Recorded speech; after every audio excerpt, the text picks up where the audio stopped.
Look, it's a lightsaber, not a sword, so I can't tell you what style Balin has. Well, I really don't like to be the guy you have on speed dial when you can't figure out what kind of sword someone's using. Okay, I'll talk to you later, Marsh. Okay. Cecil, this is your Lord in heaven. Oh, okay. It sounds a little like Eli doing a deep voice. No. I am here to give you your commandments. And you probably found the reverb on the mixing board, sounds like. It's not what it's called. This is totally God, and if you follow your commandments, I will help you win your battles. Oh, okay. I see. So for this week's show on battles decided by divine intervention, this is like the shenanigans. Topical, right? Huh? Yeah. So you're God. So what are my commandments? You need to set aside time for brunch. Any particular place I should perhaps go to brunch? A vegan place would be nice once in a while. Okay, any other commandments? All desk drawers should be stocked full of mango nectar. Well, you sure you don't want me to put it in the fridge? I mean... No, if it's too cold, it hurts my throat. Okay, that's fair. All right. Any others? You have to answer your phone on the second ring without looking at caller ID. And what do I get out of it? You win battles and stuff. Well, look, I would, but I already signed up for Heath's religion the other day, and his commandments say that we can never answer the phone no matter how many times it rings. Oh, wow. Well, what did he offer you in return? Nothing. That's basically paradise on earth, man. Yeah, that tracks. Oh, and all the scotch is holy water, too. Mm-hmm. Yep. Sure.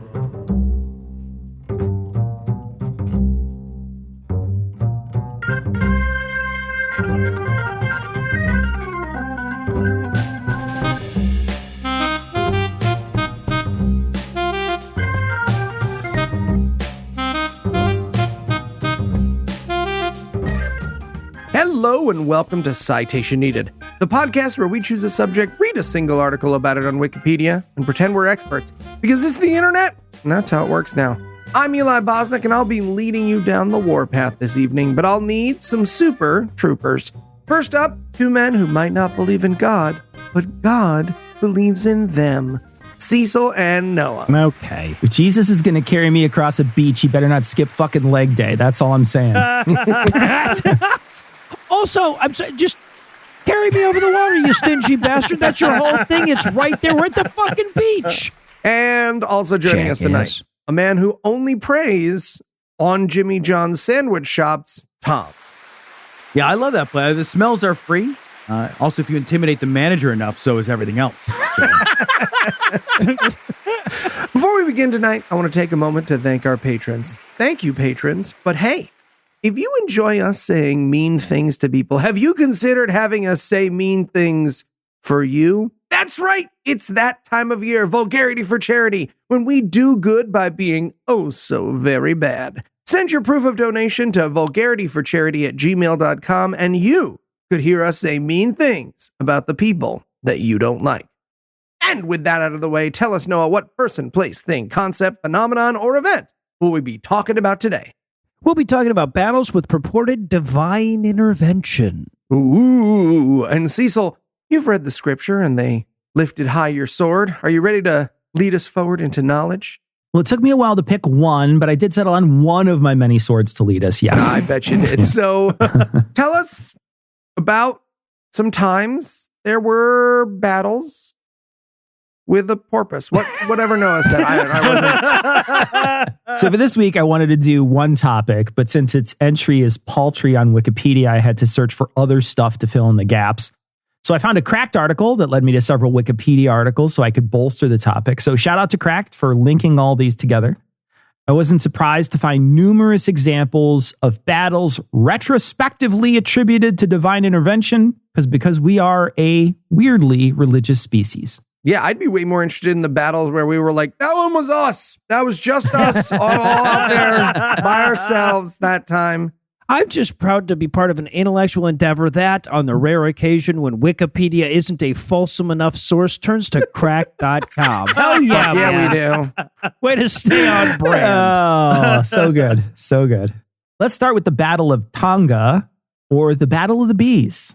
Yeah, quite the buzz around that which took place 109 years ago That one stinks, tomorrow. 100 which took place 109 years ago tomorrow. Keep going, honey. November 2nd, 1914. This is a battle that takes place in the early stages of the First World War. The British and Indian forces tried to attack and capture Tonga, which is in German East Africa, which is now Tanzania. This was a port city and was approached by the British ship, the HMS Fox. The captain, Francis Wade Caulfield, came ashore and gave the city 1 hour to surrender and lower their flag. Damn, an hour? How high up was this flag? So high, the only way to reach it was to send Mario to jump to the top of the flag. Right? You have to do the running. Well, that's why you needed a running clock, right? So you could pause at the right time and get the fireworks, right? The captain demanded to know if the city had mined the harbor, and they assured him that the harbor was in fact mined, and they lied. The captain went back out to his boat, and he waited patiently for the people in the town to lower the flag. They instead set up defenses to prepare for the attack. And after 3 hours, Captain Caulfield left to escort the 14 troop transports that were planning to head ashore and capture the town. And then he spent the next day and a half sweeping the harbor for mines that weren't there. And then he told his troops to land on one of the beaches that he had determined was mine-free. Hey, we're about to invade and kill you. I mean, unless you have mines. Do you have mines? You have to tell us. See, yeah. But no, I feel like if I live in this town and I see them doing this shit, I'm going to spend the entire time putting up like beware of the rabid crocodile signs and shit, right? When they landed, they were met by dug-in German troops. And just like that old saying, someone stirring up a hornet's nest, well, the invading troops did just that, except these were African bees. Now, the bees didn't pick a side here, but the English got the worst of it. Here is a quote from a book called Guerrilla. Quote, "The furious bees were given a wide berth by the Africans, who knew one sting could lay a man low. Many of the troops were stung so badly that their faces and arms swelled up to become unrecognizable. One officer who was laying unconscious on the field was stung into consciousness and thus survived," end quote. So I guess the guy was... It was like reverse divine intervention for that one guy. Okay. Did they do a bee timeout, or was everyone just ignoring it like a crying baby on a flight? Right, yes. The next one. Wait, so, I'm sorry, that's it? God's divine intervention was just, bees. That was well, Noah, the diligent scholars at Cracked have decided it belonged as divine intervention. And who am I to argue with those you're scholars? Right. No, you're right. Yeah. Oh, that's they fair. came in second place to Dropout, guys. They really know this shit. This next one We're gonna is the farm Battle of Long chive Island. next, actually, for our next This next one is the Battle of Long Island, also known as the Battle of Brooklyn. Took place on August 27th, 1776. It was one of the early battles of the American Revolutionary War, pitting the British Army, led by General William Howe, against the American Continental Army, commanded by General George Washington. The British sought to capture New York and use Long Island as a launching point. They landed a significant force on the island and rapidly moved against the American positions. They landed at night, and no one but the commanders knew the plan, which really seems like a bad idea, but there it is. Mm-hmm. No, I get it. I have no idea why people from Long Island come to the city either. So See, so the thing is, you can't tell anyone on Long Island the plan. Or next thing you know, a bunch of ladies with horrible accents and long nails and tall hair are going to scream talk the whole thing so loud, you'll hear it all the way into Lower Manhattan. That's true. That's true. Now, George Washington had anticipated the attack. Maybe he heard one of those ladies from Manhattan. It's possible. And then he stationed troops in defensive positions around Brooklyn Heights. They were stopping and frisking anyone selling cigarettes. However, the Americans were outflanked due to a critical mistake in not guarding the Jamaica Pass adequately, allowing the British to mount a surprise attack on the American left flank. This maneuver forced the Continental Army into a dire situation, being nearly trapped between the British forces and the East River. Yeah, plus the G wasn't running, so they had no means of The escape. G It is was a whole- never running. So they're probably like, oh, no, we could retreat to Staten Island. And everybody was like, okay, so fight to the last man then. We're just going to stay here. guy in the street, yeah, with honor, dignity. Recognizing the gravity of the situation and the potential for a catastrophic defeat, Washington ordered a retreat. In a remarkable stroke of luck, a dense fog settled over the area on the night of August 29th and 30th, obscuring the American movements. Using this cover, Washington and his troops made a stealthy and orderly evacuation across the East River to Manhattan without detection by the British. This miraculous fog played a pivotal role in saving the bulk of the Continental Army from capture or possible annihilation. So God wanted them to run away like cowards successfully. Yeah, Yes. right. You would have thought Yes. he could have. Like so far, he's got bees where bees live in fog in a foggy place at a time of day that tends to be foggy. It's a shit. I don't mind saying this is a shitty god. So let's stay in the U.S. for the burning of Washington, which occurred on August 24th, 1814, during the War of 1812. Confusing. Okay. This was a war between the United States and the British Empire that had seen a series of military actions with varying outcomes for both sides. In 1814, the British had decided to launch a strategic strike at the American capital, Washington, D.C., partly as retaliation for the American attack on the city of York, which is present-day Toronto, in 1813. Yeah, today the victims of that attack in Toronto are memorialized with a dispensary on every corner. It's actually pretty beautiful. No, it's how I'd want to be remembered. Yeah. Not short-term remembered, but long-term remembered. A British force led by Major General Robert Ross quickly routed a larger American force at the Battle of Bladensburg, clearing the way to Washington. No word if General Bob Ross painted any happy trees. Feel like he Now, did. I am not going to talk about the Battle of Bladensburg because it could be a great show on its own. But I will quote from Wikipedia here. It is the, quote, greatest disgrace ever dealt to American arms, end quote. With little resistance left, the British forces entered Washington. Place, not the person. See, my vote for greatest disgrace of American arms is the Macarena, but to each his own. To each his own. All right, Eli, I will see your Macarena and I will raise you a Gangnam Style, since we're clearly not worried about the dance being American in origin for this joke. How dare you? The British targeted key governmental and military buildings for destruction to demoralize the American government and its citizens. The White House, the Capitol, and other structures were set ablaze. However, the British did not target private property or residences, focusing on public buildings as a statement of power and retaliation. President Madison fled with other members of the government and stayed in the small town of Brookville, which is known as the U.S. Capitol for a day. President Madison stayed the night in a Quaker's house by the name of Caleb Bentley, and it's now known as the Madison House. So take that, Caleb. And in true American style, we've proven we don't need the British for nothing. Now we'll invade our own Capitol building like the patriots we are. Well, it really says something that the British were like way less barbaric about it when they did it in the fucking 19th century war, isn't it? About 4 days after the attack began, a sudden storm came into Washington, D.C. It's referred to in the Wikipedia article as a very heavy thunderstorm, a possible hurricane, and a hurricane that spun off a tornado.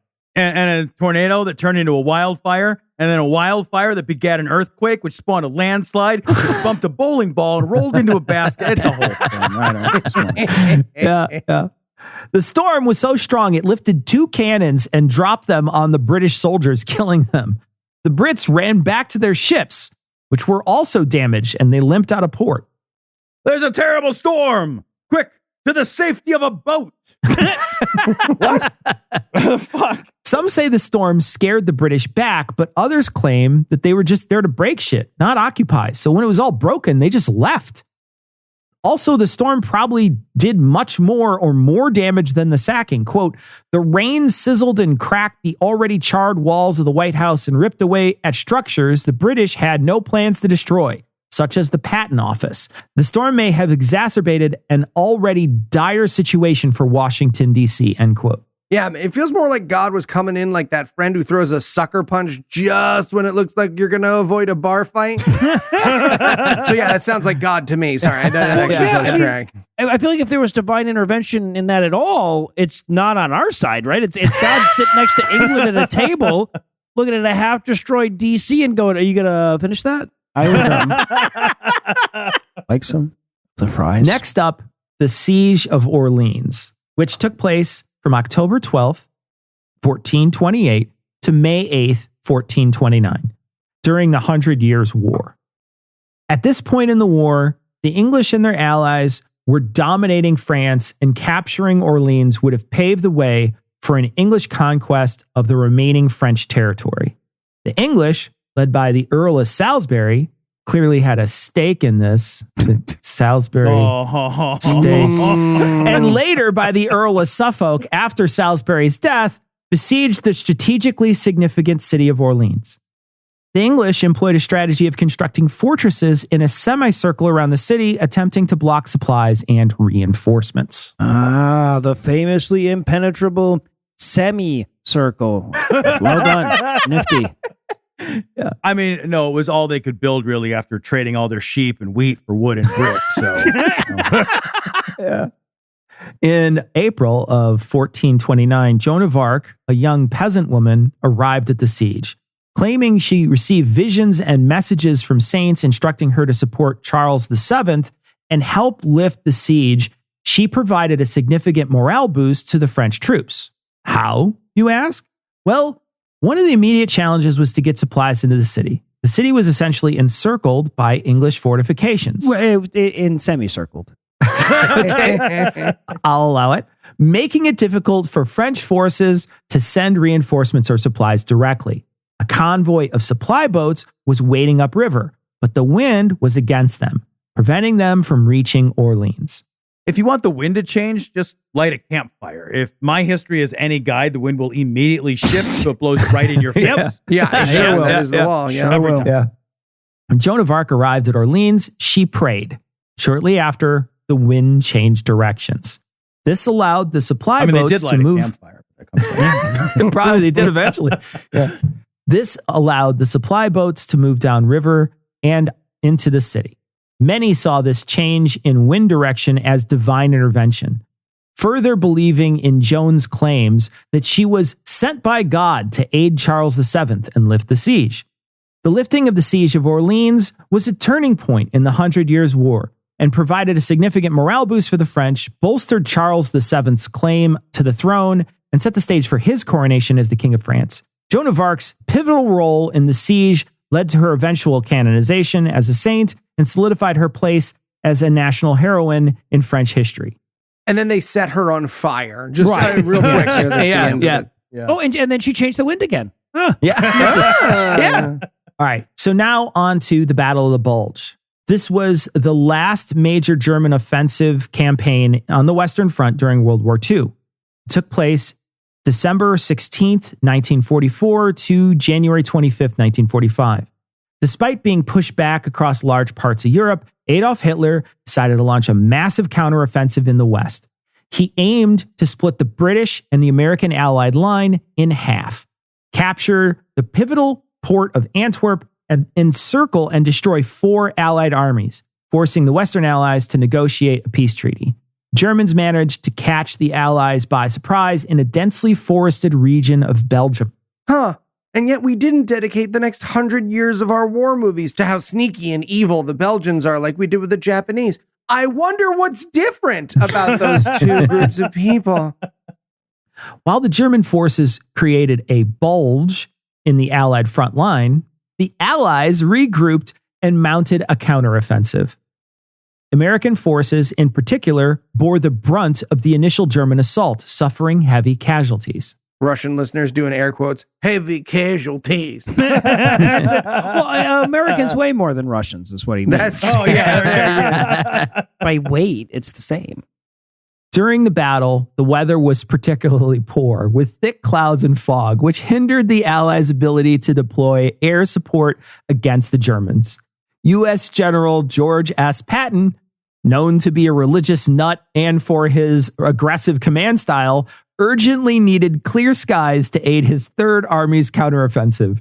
He asked Chaplain James H. O'Neill to draft a prayer for better weather.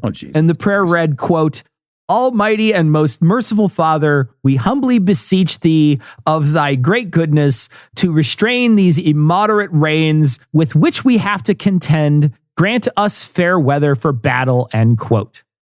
And then God was like, sure, I'll clear up the weather. That can help the Jews, though. They didn't ask nice. Just didn't ask nice. Fair. Shortly after the prayer was distributed, the weather improved. The skies cleared, allowing for the Allied forces to launch sorties against the German positions, supply lines, and transport routes. The change in weather played a significant role in stalling and then reversing the German advance.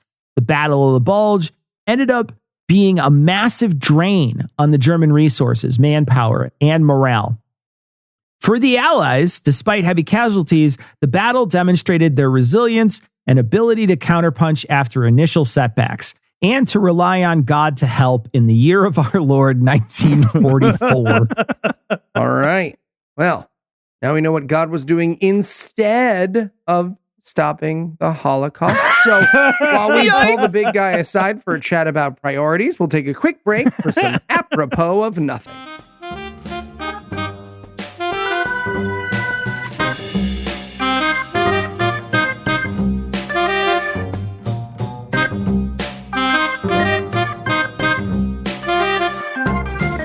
The chaplain is here, General. Excellent. Send him in. Hi. How are you, man? Father, just in time. I'm afraid we're in desperate need of your services. Oh, you are? Yes. I'm afraid we got some bad weather blocking our planes. We could really use some of your help. Oh, you mean God's help? Yes, Father, please. Right, yes, of course. I would be happy to do that. Like, why else would the military have chaplains if we couldn't in some way talk to God, right? Yes, exactly, yes. Listen, so do you mind asking him? Yes, no problem. I was actually, I was going to say grace over my lunch, so I can get that worked in. No, Father. I'm afraid this is desperate. We need your words here, and we need them now. Now, right. Of course you do. Yeah, sure. So whenever you're ready. Yes, okay. Dear God, I know you're probably super busy right now, getting a lot of prayers, stacking up. Whole world is at war, so your inboxes probably pretty tight. It might be a Father. while. But obviously you like America the most. Duh. So if you could make it rain, Make it stop raining. Make it stop the rain. Yeah. I'm sorry. Make it stop raining so we can get them Germans, right, out of wherever they are. Amen. Sir, the rain, it's stopping. I knew it. Yes, thank you, Father. This truly is a miracle. Yeah, no problem. I knew that was going to happen. Father, one more thing. Mm-hmm. What's up? Now, so has God mentioned how he feels about, the Japanese people? I don't think he's mentioned that specifically, but I would assume that he's fond of them, at least. Okay, yes, but he hasn't mentioned it to you. No. No, that's a relief. I'm sorry, why is that a relief? No reason. No reason, Father. Okay.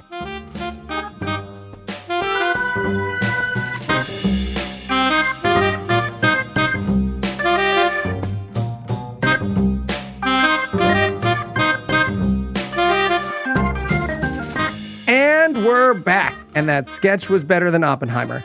When we left off, God's interference looked strikingly like God's non-existence, but I'm confusing the brands. What happened next, Cecil?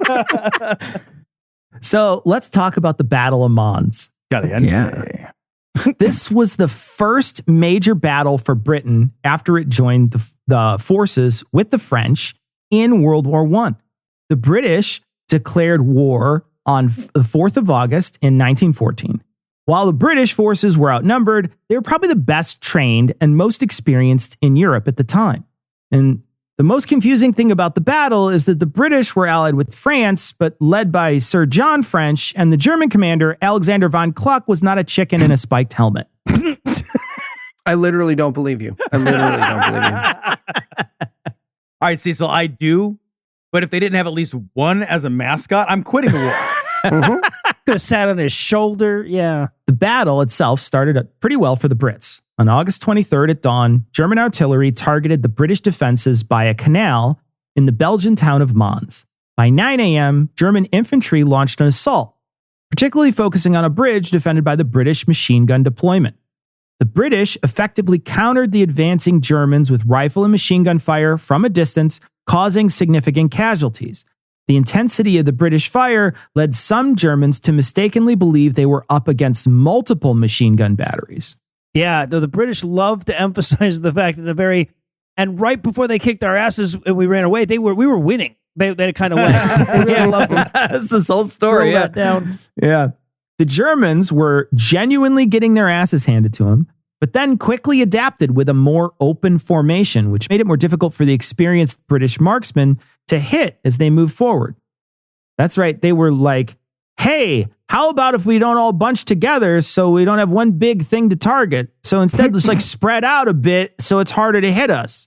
And the general quacked or something, and then they did. That's what it Well, to be fair, you had to kill a bunch of the Germans before there was room to spread out. They were pretty tight. Like, there were a lot Sure, of them. yeah. Defending the canal crossings became increasingly challenging. And one of the bridges, after significant losses, one of the British lieutenants manned the machine gun himself until he was shot 5 times and handed that duty off to a private. The private fired the gun until it ran out of bullets and then took the gun, dismantled it, and threw it in the canal before he was captured. They both got medals.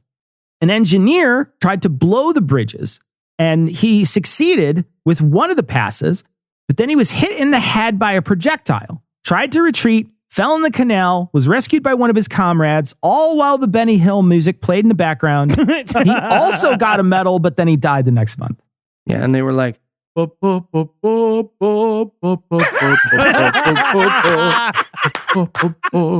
right, I want a fucking yakety sax funeral dirge when I die. If you guys don't do that for me, we were never really friends.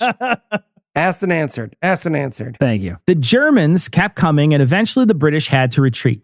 But outnumbered 3-1, the British held the line for 48 hours, which seems like a loss because it was, but the Brits treated it like a victory. And this is where the Angels of Mons came in. So not divine intervention so much. Divine consolation. maybe. Yes, exactly.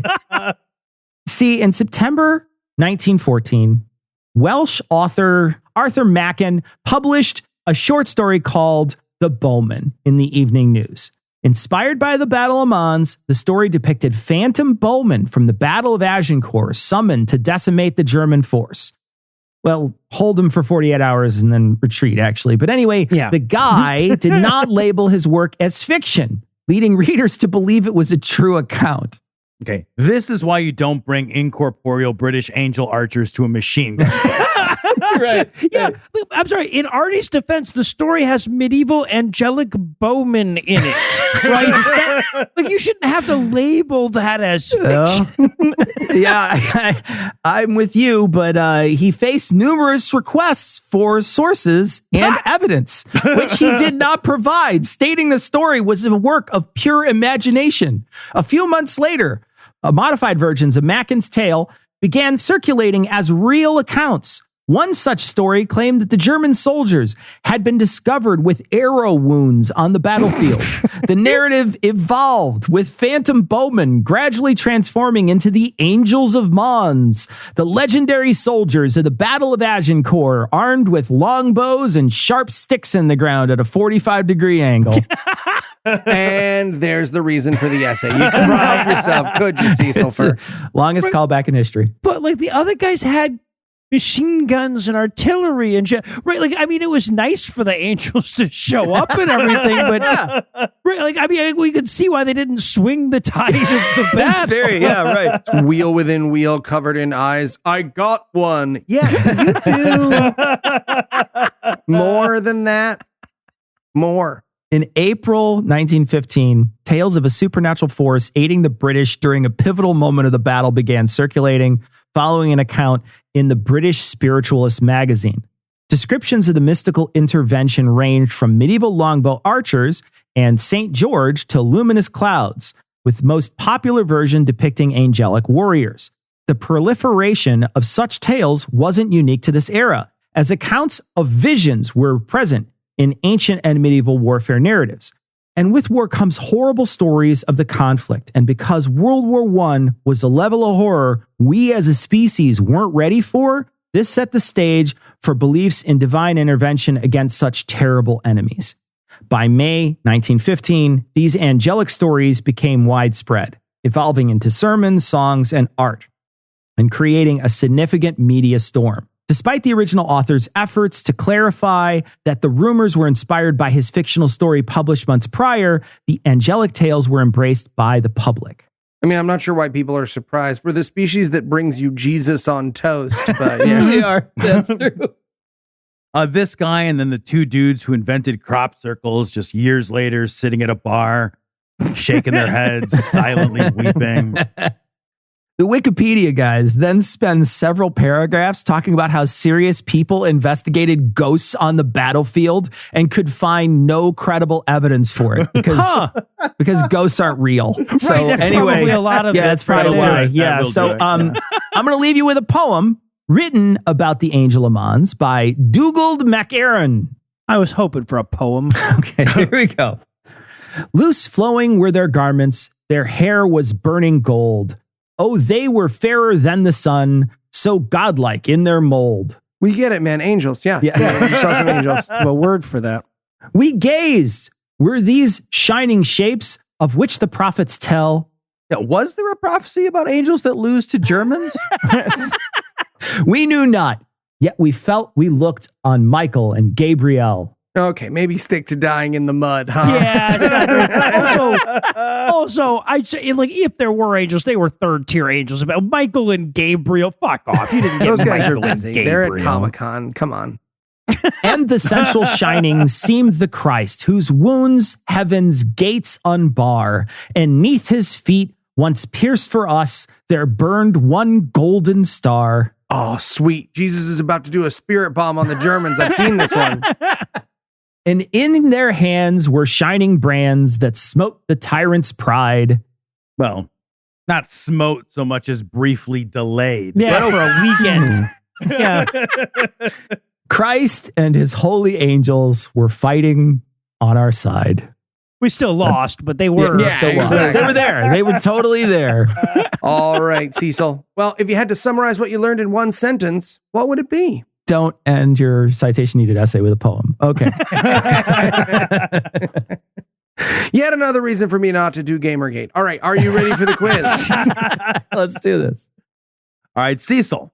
On any given day, there is a battle between the angel on one shoulder and a devil on the other. This is A metaphor representing the push and pull of our conscience and desires. B, actual fucking angels. C, actual fucking demons. Or D, immediately stop talking to anyone that doesn't answer A. I think I'm going to go with D on this one. It Definitely is the D. and A. All right, Cecil, we're obviously all atheists here on this podcast, but there are some valuable lessons to be taken away from your essay this week. What's the most important one? A, God hates the French. I think I'm going to go with A on this one. Eli? Oh, Correct. Yes, Yeah, all you right. did it. All right, I have one for you, Cecil, and I think it's the one that the listeners are probably wondering too. Back in the days of the Bible, God would intervene in battles by empowering trumpets to crumple walls or stalling the sun to prolong Sure. the route. Yeah.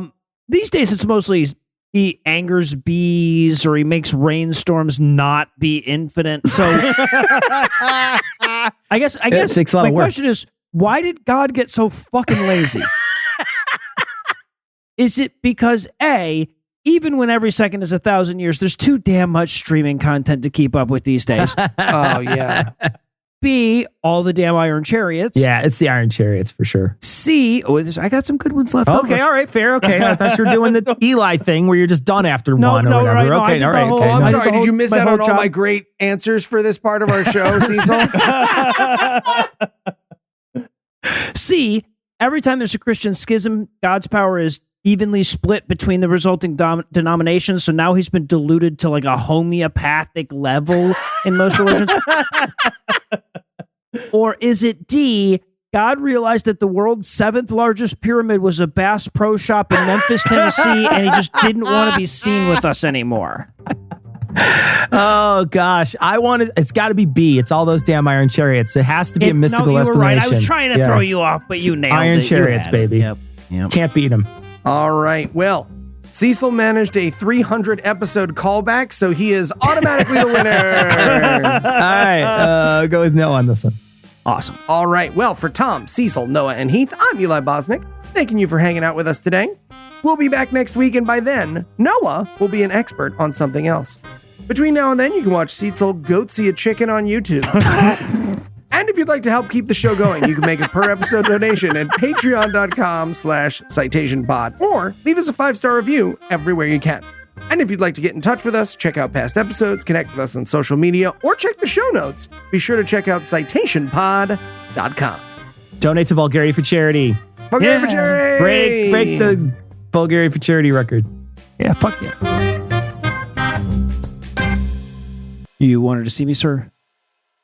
Yes, Father. I'm afraid I have a heavy heart, and I must confess.